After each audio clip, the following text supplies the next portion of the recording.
Thank you for your question. God damn it. Indeed. What was that? What was what? What would you say about, I remember you were talking about Superman, about how Superman, and his relationship with Lois Lane, wasn't that qualified? She wasn't his first love. But, yes, Lois Lane. Yeah. Lois Lane, perky girl reporter. But does that qualify? For the planet, recently laid off. Does that qualify as what? As what? What? As bestiality. Well, if this relationship were ever carried forward into the sexual arena, which would be very bad for poor Lois Lane, it would indeed be bestiality, since Superman is an alien and still threatens this planet. He simply resembles a human, but he comes from somewhere else. He's a different clade. His superficial resemblance to a human comes from a force we call convergent evolution. But it would be a case of matching the man of steel and woman of Kleenex, and it wouldn't work very well. Well, what would happen if they had sex? Well, maybe Superman, being super in every obnoxious way, also intellectually, which people forget, could devise a scientific solution to the problem of coitus between Kryptonian and Earth woman.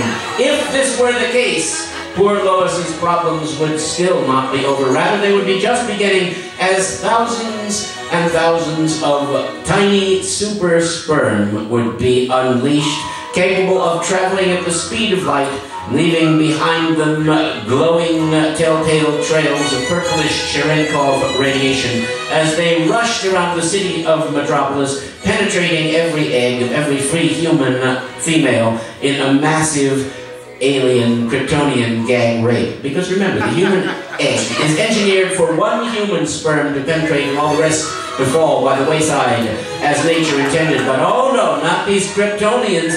They would pile drive into these eggs and there would be nothing left but a blob of glop. Poor Lois would suffer peritonitis from a perforated abdomen and the associated injuries thereof, if she wasn't blasted into bits at the moment of the super orgasm itself, when Superman would have to relinquish control if he indeed got into it. So the entire thing is incredibly distasteful, and naturally, you brought it up, chicken. That's what I See, Superman, since you brought him up, is a tragic figure who always has to pull his punches, who can never let it go. He could destroy the Earth, but he always has to pack it in, and the only reason he can is that his ability to restrain himself is also super.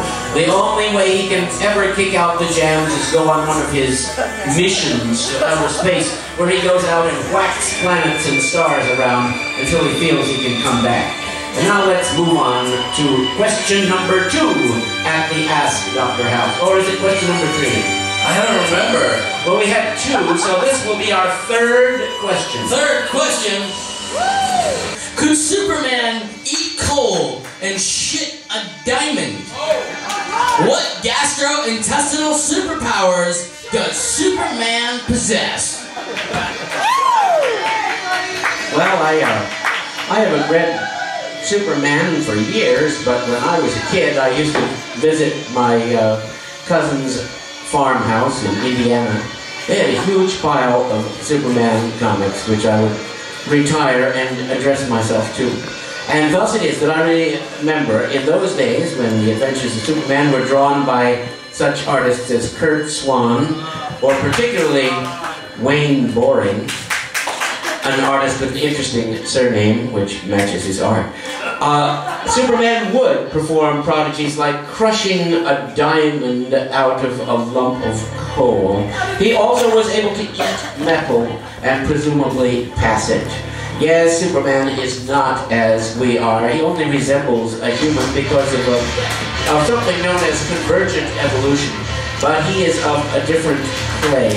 And so, Robert, I suppose he might be able to eat coal and pass a diamond by supreme contraction of his anal aperture. But Superman need not perform such a gastronomic prodigy, because he is able to do it with his own hands, as I recall. Oh yes, hot dogs. He ate hot dogs, including alien hot dogs. I once remember they were about 4 feet long, and he got Lois to eat them too. You can tell what they were thinking that day. Lois eats hot dogs? What? Talking about my mental recapitulation of episodes of Superman, the Man of Steel. The funny thing is that Lois thought that she and her friend Clark were actually eating mock-ups. Actually, they were eating the true alien hot dogs from billions of miles outside our solar system. But Superman, being so chivalry, kept this disquieting news from Lois. See previous question about the truth. Now let's go on. We have many questions to answer. Ladies and gentlemen, Dr. Hal is here to answer your questions. That's right. Jesus fucking Christ.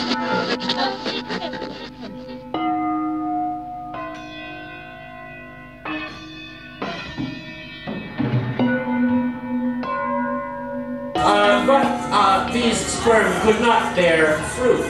The moment a normal sperm reaches the egg, one of them manages to penetrate and form a zygote, but in this case there would be a microscopic gangbang as all super sperm annihilated whatever egg they found. Perhaps a good thing, considering the effect of a super strong infant in an unfortunate Earth woman's womb. The whole thing is impossible and repulsive, should not be contemplated. Superman must satisfy himself in his own way, which is better left to the imagination. I'm sorry I asked! After all, there are Kryptonians still left, but unfortunately one is his sister, and that's Supergirl, and then the other ones are shrunk to miniature size in a bottle in his home. Oh. And he must shrink himself down. City of Kandor. In there. Perhaps he did satisfy himself in Kandor. At least, let's hope he was able to do that.